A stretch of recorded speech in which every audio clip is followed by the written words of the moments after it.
এই দুই হাতে দেখি নিচে নিচে নিচে ভাই এই দুই হাতে দেখি হাতে রাখে রাখো।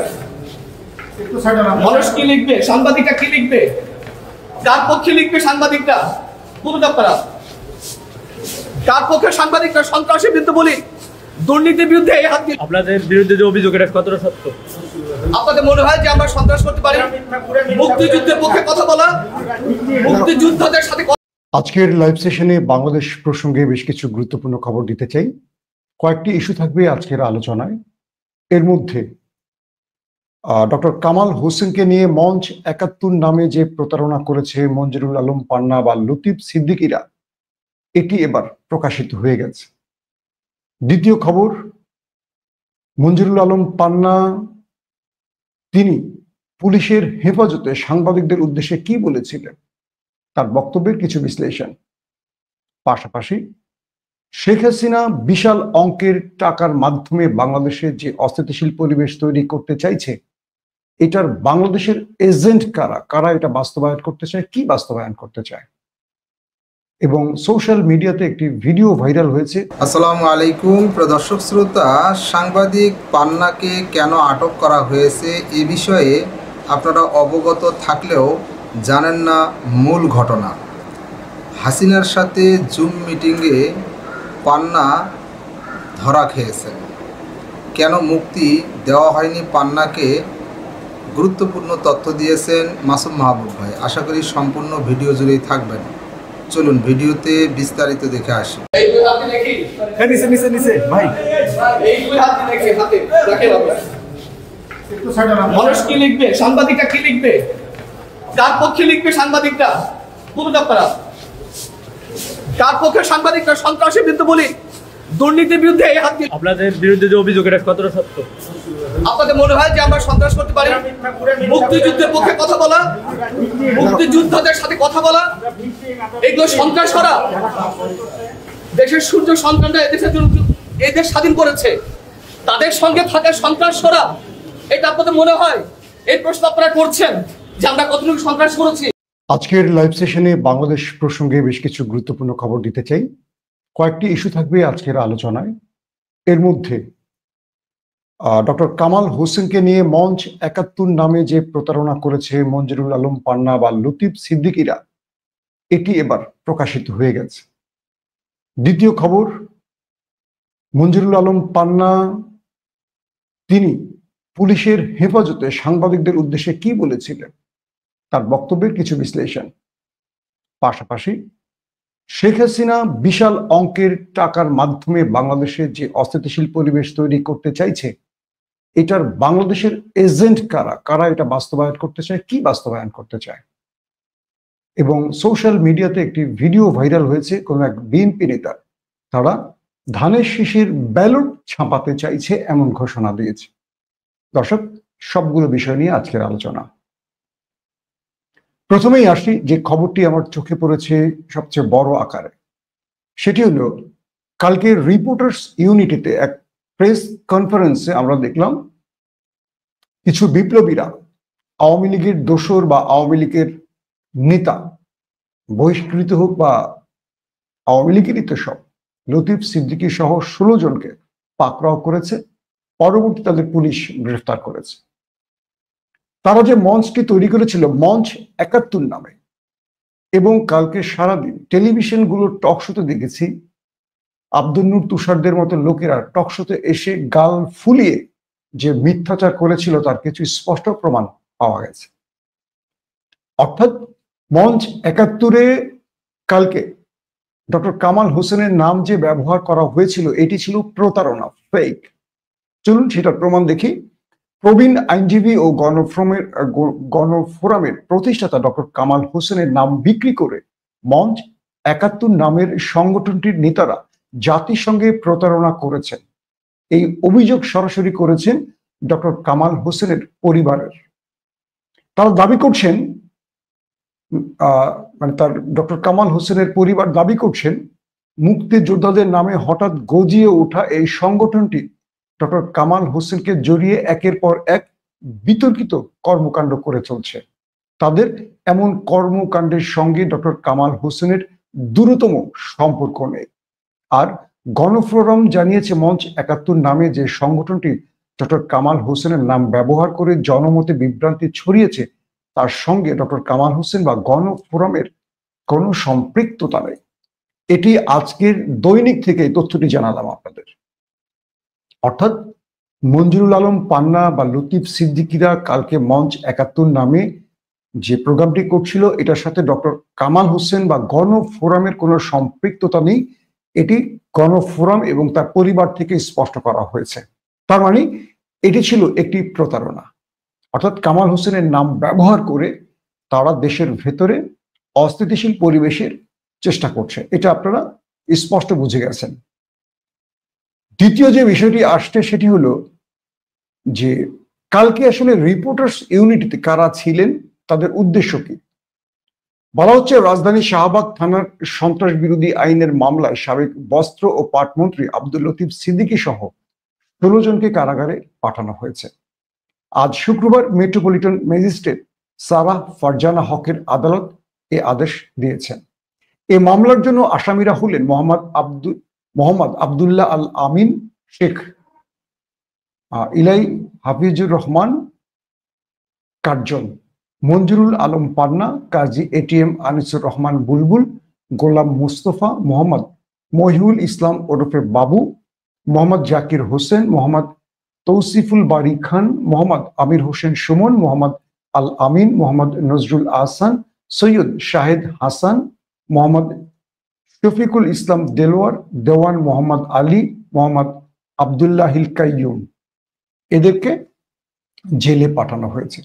এখন বিষয়টা আসেন, আজকে আমি দেখলাম আমাদের সোশ্যাল মিডিয়ার একটি ভিডিওতে আমাদের মঞ্জুরুল আলম পান্না, তাকে পুলিশ জামাই আদরে রেখেছেন এবং তিনি বীর দর্পে পুলিশের হেফাজতে থাকা কি বক্তব্য দিয়েছেন এক নজর আমরা আসেন শুনি।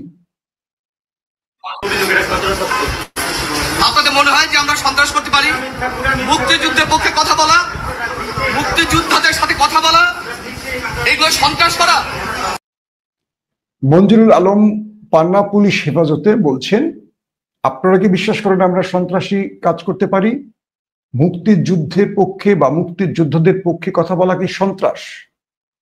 বক্তব্যটা আবার শুনি, আমি একটু বিশ্লেষণে যাব, তার আগে আপনাদেরকে বক্তব্যটা আবার শুনি। কি লিখবে? কার পক্ষে লিখবে সাংবাদিকরা? সাংবাদিকরা কি লিখবে, কার পক্ষে লিখবে? মঞ্জুরুল আলম পান্না আমার সাবেক সহকর্মী, আমার ঘনিষ্ঠ বন্ধু। ২১শে টেলিভিশনে আমরা একসাথে কাজ করেছি। পান্নার এই পরিস্থিতি সত্যিকার অর্থে আমার ভালো লাগেনি। আমি আহত, কারণ আমি পান্নার পরিবারকে চিনি, তার স্ত্রীকে, তার সন্তানদের চিনি, তার প্রতি আমার সহমর্মিতা থাকবে, আছে, সবসময় থাকবে। কিন্তু কিছু কথা আসলে না বললেই নয়। ২১শে টেলিভিশন থেকে কনক সরোয়ার বাদ গিয়েছিলেন কাদের জন্য? ইলিয়াস হোসেন দেশ ছেড়েছেন কেন? আমি মাসুম মাহবুব দেশ ছেড়েছিলাম কেন? নেপথ্যে কিছু ব্যক্তি ছিলেন। যখন গণজাগরণ মঞ্চ তৈরি হয় এবং ফ্যাসিজমের হাতছানি শিরোনাম আমার দেশ করে, আমরা সাংবাদিকরা যারা জাতীয়তাবাদী বিশ্বাসী বা ইসলাম বিশ্বাসী, আমরা একটা প্ল্যাটফর্ম ধরেছিলাম। সেটি কি? গণজাগরণ মঞ্চ যদি সত্যিকার অর্থে দেশের পক্ষে কথা বলে আমরা সমর্থন করব, কিন্তু ফ্যাসিজমের যে সুরগুলো গণজাগরণ মঞ্চ থেকে তৈরি হয়েছিল, এর নেপথ্যে কয়েকটি টেলিভিশনের বেশ কিছু কর্মকর্তা ছিল।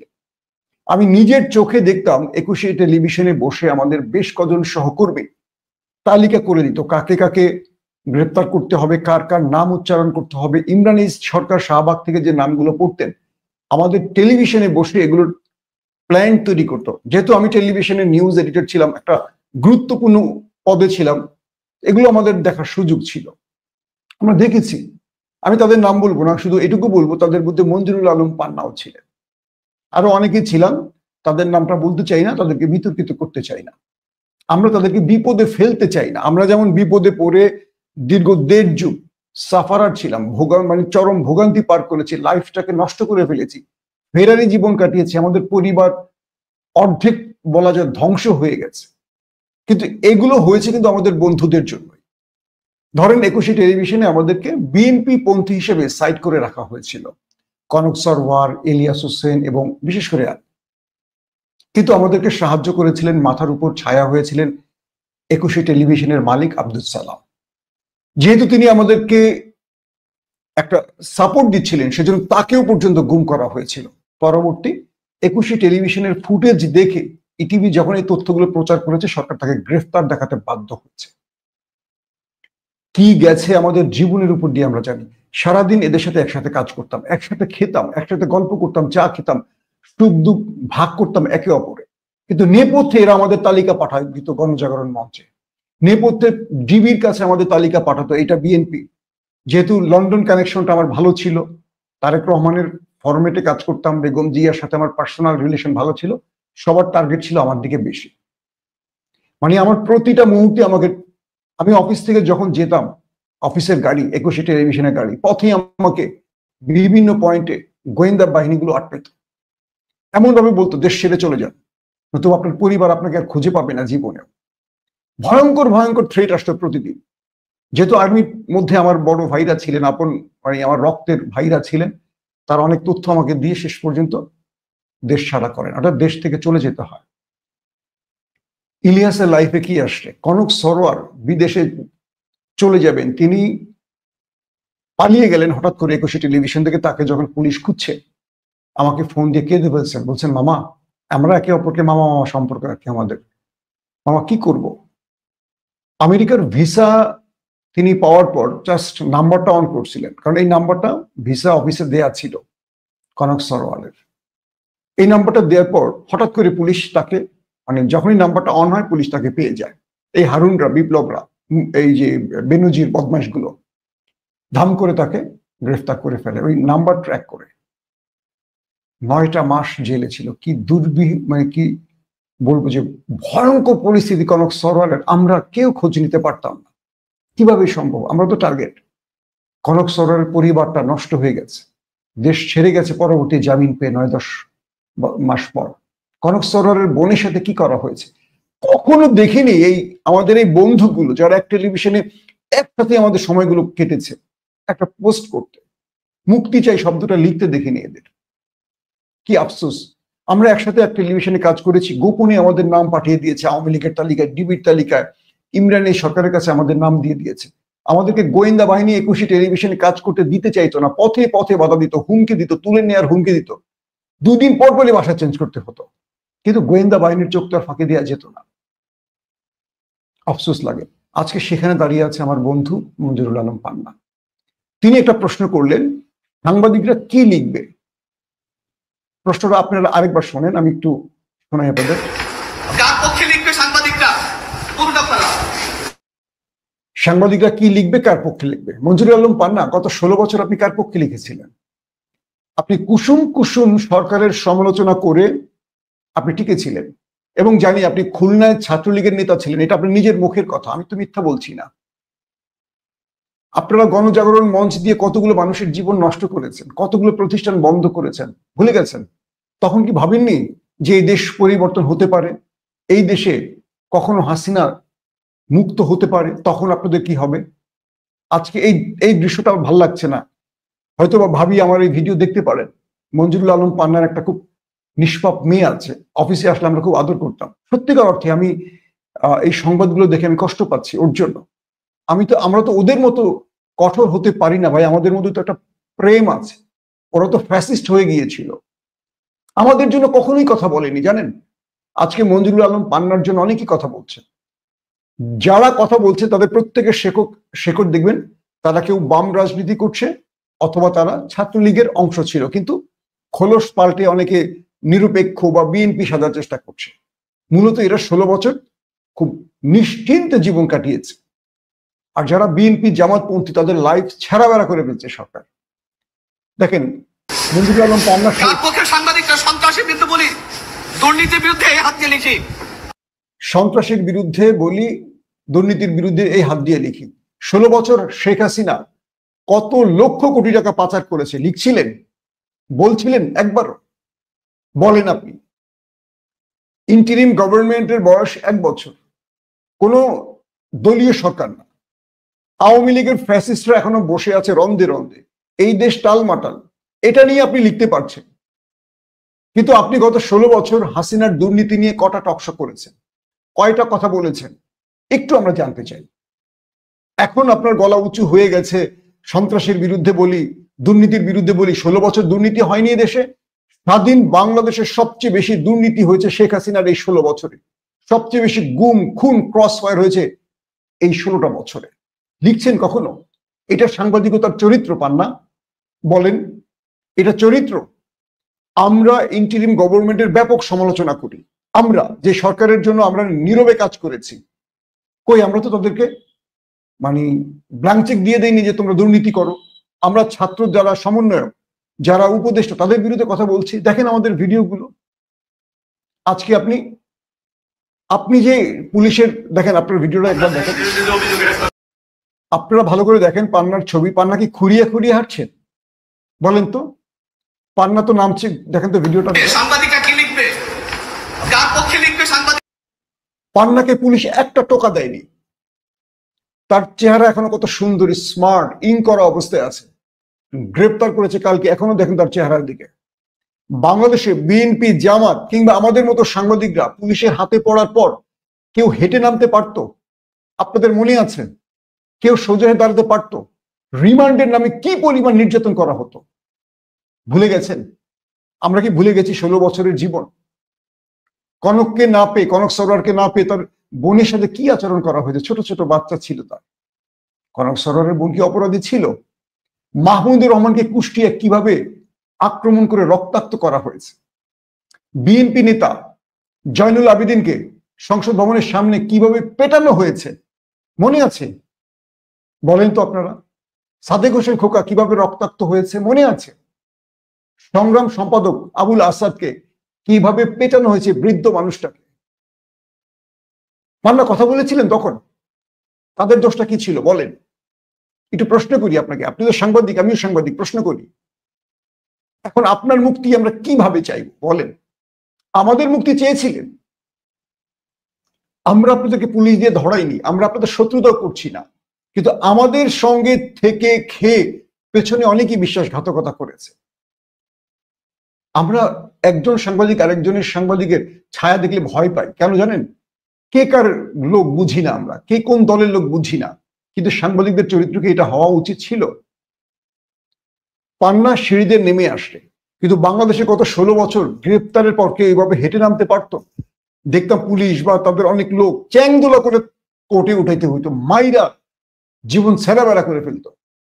কেউ সোজা দাঁড়াতে পারতো না, পায়ের নখ, হাতের নখ থাকতো না, সব প্লাস দিয়ে টেনে টেনে তোলা হতো।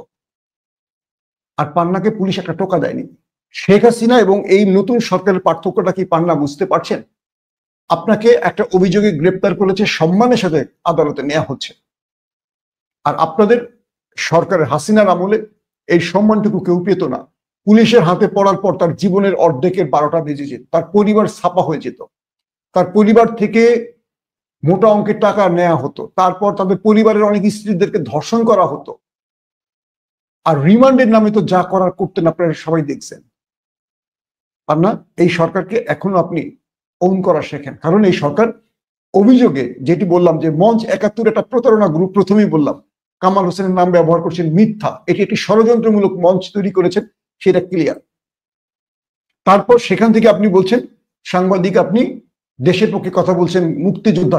কোন মুক্তিযোদ্ধার পক্ষে কথা বলছেন? আসেন, লতিফ সিদ্দিকী মুক্তিযোদ্ধা, তার কিছু ফিরিস্তি আমরা এক নজর আপনাদের দেখাই। প্রিয় দর্শক, আসেন, আপনারা দেখতে পাচ্ছেন আমার স্ক্রিনে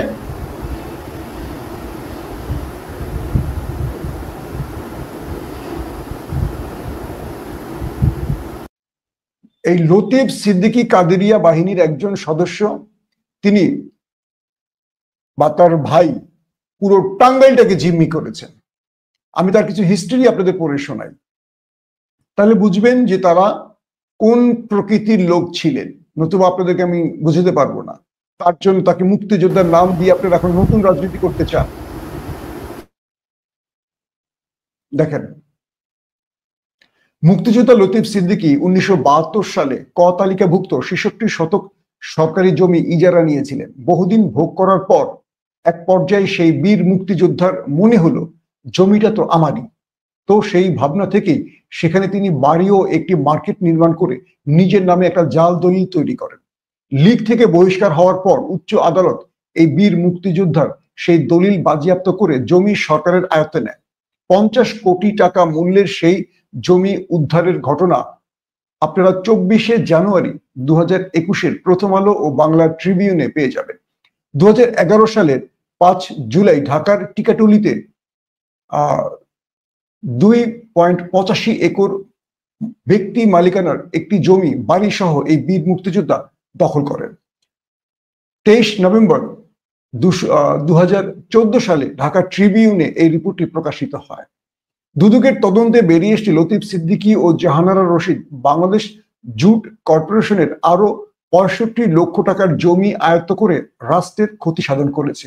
টাঙ্গাইলের কালিহাতী উপজেলার ছাতিহাটি অ্যাঙ্গেলার সড়কের ঠিক পাশেই ছিল একটি গরুর খামার, সঙ্গে লাগোয়া বিশাল পুকুর, দুটো টিনশেড ঘর, নানা জাতের গাছগাছালি। 115% সম্পত্তির মানে জমির তিনি দখল নেন এবং 2 ভাইকে গ্রেফতার করিয়ে সেই জমির দখলে নিয়েছে। এইরকম করে মিস্টার কামাল হোসেনের লতিফ সিদ্দিকীর অজস্র দুর্নীতির অভিযোগ আছে। মুক্তিযোদ্ধারা অপরাধ করবেন, তারা আইনের ঊর্ধ্বে থাকবেন। তারা কি দেশের মানুষের সম্পদ লুট করতে মুক্তিযুদ্ধ করেছিলেন? 71-এ কাদেরিয়া বাহিনী কি পরিমাণ নির্মম নির্যাতন করেছে আমাদের বাংলাদেশিদের উপর, এটা কি ইতিহাসে নেই? কাদের সিদ্দিকী আজকে সফেদ পোশাক পরেন, তিনি কি পরিমাণ মানুষ নির্যাতন করেছেন, বাকশালের সময় কত মানুষ হত্যা করেছেন, এই লিস্ট কি ইতিহাসে নেই? এই ফুটেজগুলো কি আমরা দেখিনি? এগুলো নিয়ে আমরা কাজ করেছি, ডকুমেন্টারি বানিয়েছি, দেখিয়েছি অনেককে, ইনশাল্লাহ আবারও দেখাবো আপনাদের। দুঃখজনক হলো আজকে তারা মুক্তিযুদ্ধের সাইনবোর্ড ব্যবহার করে আমাদের দেশের প্রকৃত মুক্তিযোদ্ধাদের অপমান করছে। এটি আমরা যখন ভুলে যাই সত্যিকার অর্থে আর কিছু বলার থাকে না। মানে কালকে দেখলাম আব্দুল নূর তুষার যমুনা টেলিভিশনে গাল ফুলিয়ে ফুলিয়ে খুব মিষ্টি করে এই কথাগুলো বলছেন, মানে তার পক্ষে বলছেন। আমরা চাই না তিনি বয়স্ক মুক্তিযোদ্ধা। ভাই, এই দেশের মুক্তিযোদ্ধাদের, যেটা ওই যে নোয়াখালীর সুবর্ণচরে 3 সন্তানের মাকে যে ধর্ষণ করেছিল যে এমপি আওয়ামী লীগের, তার নিয়ন্ত্রণে, সেও কিন্তু মুক্তিযোদ্ধা ছিল। এই দেশে বহু আকাম কুকামের সাথে আমাদের ফেক বলি বা আওয়ামী মুক্তিযোদ্ধাদের নাম আছে। এই মুক্তিযুদ্ধ ব্যবসাটা করে, মানে শব্দটা ব্যবহার করে 16টা বছর আওয়ামী লীগ পুরো জাতিকে বিভক্ত করেছে এবং আওয়ামী লীগের এই দোসররা, ফ্যাসিস্টের এই দোসররা আবার নতুন করে মুক্তিযুদ্ধটাকে সামনে হাজির করে আওয়ামী লীগের রাজনীতিটাকে বাংলাদেশে বৈধ করার চেষ্টা করছে। এটা হলো শেখ হাসিনার পরিকল্পনা যে বাংলাদেশের মানুষ মুক্তিযুদ্ধের শব্দটা যদি ব্যবহার করি, বিএনপি, আওয়ামী লীগ বা বাকিরা কিছু করতে পারবে না। দেখবেন কারা মুক্তিযুদ্ধ নামটা ব্যবহার করে আওয়ামী লীগের পক্ষে মাঠে নামছে, দেখলেই আপনারা বুঝবেন। এদেরকে দিল্লি থেকে টাকা পাঠানো হচ্ছে। হাসিনা তার ব্যবসায়ীদের কাছ থেকে বিশাল অঙ্কের টাকা গ্রহণ করছেন। এর মধ্যে এস আলমের নামটিও চলে এসে 4,500 কোটি টাকা। এরকম অনেক ব্যবসায়ীরা যারা 16 বছর কামিয়েছে, দেশ লুট করেছে, তাদের কাছ থেকে হাসিনা টাকা চেয়েছে। কেন চেয়েছে? এই মঞ্চ 71-এর মতো বহু পরিকল্পনা আওয়ামী লীগের রয়েছে যেগুলো দিল্লি থেকে দেশে আসে, আর এগুলো বাস্তবায়ন করছে মঞ্জুরুল আলম পান্না। কিন্তু লম্বা লম্বা কথা বলেন, তিনি সাংবাদিক। এটাকে সাংবাদিকতা বলে? আওয়ামী লীগ নিষিদ্ধ, তো আওয়ামী লীগের পক্ষে প্রচারণা, প্রচার, কথা বলা কি নিষিদ্ধ না? বলেন দর্শক। আমি চাইবো পান্নার বিষয়, অনেকেই আমাকে বলছেন, আমার বন্ধুরা তার মুক্তি চাইছেন, আমিও মুক্তি চাইতে পারলে ভালো লাগতো। কিন্তু আমি এটুকু বলবো, পান্না বা পান্নার যারা ওই গোত্রের আছেন, একটু কষ্ট করেন। আমরা 16টা বছর কি নির্যাতন ভোগ করেছি, যদি আপনি 10 দিন জেল না খাটেন বুঝবেন কি করে? একটু কষ্ট করেন না ভাই। তারপর তো আপনি আদরে আছেন, আপনাকে পুলিশ টোকা দেয়নি, আপনার গুমের ভয় নেই, ক্রস ফায়ারের ভয় নেই। আপনি জানেন আমাদের সময়, মানে গত 16 বছর আওয়ামী লীগ রেজিমে আমাদের মারা প্রতিদিন রাতে তাহাজ্জুদ করে কাঁদতেন, আল্লাহ আমার সন্তানটাকে রক্ষা করো, বাঁচা। আমাদের দেশের মারা তার সন্তানকে কেউ তুলে নিয়ে গেলে দোয়া করতো, আল্লাহ আমার ছেলেকে মামলা দিয়ে থানায় দেখাও, অ্যাটলিস্ট আমি জানি যে সে বেঁচে গেছে।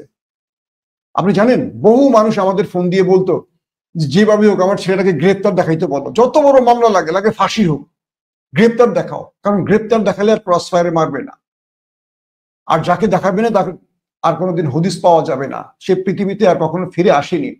চৌধুরী আলম ফিরে আসেনি, ইলিয়াস আলী ফিরে আসেনি, বহু মানুষ, হাজার হাজার মানুষ ফিরে আসেনি। হাসিনার আমলে প্রতিটি মা দোয়া করত যে আমার ছেলে যেন গ্রেপ্তার হয়, পুলিশের কাছে গ্রেপ্তার হয়, জেলে যায়, সে লাগে সারা জীবন জেল খাটুক, তবুও বেঁচে থাকুক। কারণ ওই সময় মানুষ পুলিশের হাতে পড়লে, ডিবি বা র্যাবের হাতে পড়লে ফিরে আসতো না, চিরতরে হারিয়ে যেত। আপনি গ্রেপ্তার হয়েছেন সসম্মানে, আপনার পোশাক দেখে বোঝা যাচ্ছে আপনি এখনো ভালো আছেন, আপনি সিঁড়িতে নেমে হেঁটে নেমে আসছেন, আপনি গুমের ভয় করছেন না, এই জন্য গলা উঁচু করে কথা বলছেন। যদি আজকে আপনাকে কালকে তুলে নিয়ে গুম রেখে দিত, 1 মাস আপনাকে না পাওয়া যেত, আপনার স্ত্রী, আপনার পরিবার বুঝতে পারছো এই যন্ত্রণা কেমন। এই যন্ত্রণাটা অ্যাটলিস্ট বোঝার চেষ্টা করেন। এই জন্যই বলছি কয়দিন জেলে থাকেন, তারপরে বোঝেন এই যন্ত্রণা কত কঠিন, বোঝেন এই যন্ত্রণা, অ্যাটলিস্ট একটু বোঝার চেষ্টা করেন। নতুবা আগামী দিনে আওয়ামী লীগের দুঃশাসন বুঝবেন কি করে?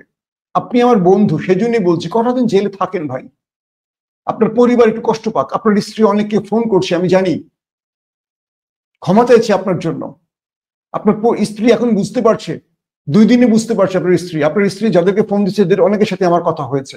আমি ভাবির প্রতি শ্রদ্ধা জানিয়ে বলি, ভাবি কষ্ট নেবেন না আমার এই কথাটি, আমি পান্নাকে ভালোবাসি, আমার বন্ধু সে, কিন্তু একটু বোঝার চেষ্টা করি, একটু বোঝার চেষ্টা করেন আমাদের কষ্টটা কি ছিল। আপনি নিশ্চিন্তে আছেন, আপনার স্বামী জেলে গেছে, একটা টোকা দেয়নি, আমাদের পরিবার নিশ্চিন্তে ছিল না। 16টা বছর আমরা কি ভয়ঙ্কর আতঙ্কে ছিলাম, প্রতিদিন গুম ক্রসফায়ারের আতঙ্কে আমাদের জীবন কেটেছে, মানে এই দেশের মানুষের। একটু বোঝেন দর্শক, একটি সোশ্যাল মিডিয়ার ভিডিও আপনাদের এক নজর দেখান। ব্যালট পেপার ছাপা যখন হবে তখন দেখব, ব্যালট পেপার ছাপা যখন হবে তখন দেখব, প্রয়োজনে আমরা আলাদা ব্যালট পেপার ছাপাবো যেখানে তাদের শীত থাকবে। ব্যালট পেপার যখন ছাপা হবে তারা দেখবেন, প্রয়োজনে তারা ধানের শীষের জন্য আলাদা ব্যালট পেপার ছাপাবেন। এই কথাগুলো যারা বলছেন তারা কি বিএনপিকে ভালোবাসেন? তারা কি বিএনপিকে নির্বাচনের আগে প্রশ্নবিদ্ধ করছেন না? মানুষের কাছে বিএনপিকে ভোট চোর সাজানোর চেষ্টা করছেন না? আমি বিএনপির নীতি নির্ধারকদের বলবো, এই যে মাথায় টুপি দেয়া এই যে হুজুর মার্কা লোকদের দেখছেন, দ্রুত এদেরকে থামান, বহিষ্কার করেন। এরা বিএনপিকে বড় বিপদে ফেলে দিবে ভাই। বক্তব্যটা সোশ্যাল মিডিয়ায় ভাইরাল হচ্ছে, আর মানুষ ঘৃণা জানাচ্ছে বিএনপিকে। এই লোক কি বিএনপিকে অন করে? এটা কি বিএনপির ভাষা? বিএনপি নির্বাচনের একটা মানে নির্বাচন করে ক্ষমতায় বসার একটি দল, বিএনপি তো আওয়ামী লীগ না। কিন্তু এই বক্তব্যগুলো কেন আসে? বিএনপির কোনো উপকার হয় এই বক্তব্যে? এই বক্তব্য দিয়ে আওয়ামী লীগ লাভবান হয়েছিল? বিএনপি কি করে তাহলে লাভবান হবে? আমি মনে করছি অনেকে হাইব্রিড গুলো এখন বড় বিএনপি সাজার চেষ্টা করছে, যেটা আওয়ামী লীগের মধ্যে আমরা দেখেছি। বিভিন্ন দল থেকে যারা গোপনে ঢুকেছে, এরা আওয়ামী লীগকে বিতর্কিত করেছিল এইরকম অনেক বক্তব্য বা সিদ্ধান্ত নিয়ে বা কাজ করে। এবার বিএনপিকে ডোবাবার জন্য, ঠিক আওয়ামী লীগের পরিস্থিতিতে আনার জন্য এটার ভেতরে কেউ কাজ করছে। এর মধ্যে অ্যাডভোকেট ফজলু পাগলা আছে, রুমিন ফারহানা আছে, হাবিব সাহেব আছে, এই দলছুট নেতাগুলো আছে। এরা বিএনপিতে না থাকলে কিচ্ছু যায় আসবে না, কিন্তু এরা বিএনপিতে থাকলে বিএনপি বরং আরো পচে যাবে। আল্লাহ হাফিজ। দর্শক শ্রোতা, সাংবাদিক পান্না ডক্টর ইউনূসের সরকারের বিভিন্ন উপদেষ্টাকে নিয়ে সর্বদাই কুৎসা রটে গিয়েছেন। এমনকি খোদ ডক্টর ইউনূসকেও কটাক্ষ করে অনেক কথা বলেছেন, যে কথাগুলোর ভিত্তি নাই বলে অনেকে মনে করেন। দেশে একটি অস্থিতিশীল পরিবেশ সৃষ্টি করার জন্যে সাংবাদিক পান্না কাজ করতেছিলেন। এ কারণেই সাংবাদিক পান্নাকে আটক করা হয়েছে এবং কারাগারে পাঠিয়ে দেওয়া হয়েছে। আপনার কোনো মন্তব্য থাকলে লিখতে পারেন কমেন্ট বক্সে আপনার মন্তব্য। আজকে এই পর্যন্তই। আল্লাহ হাফেজ।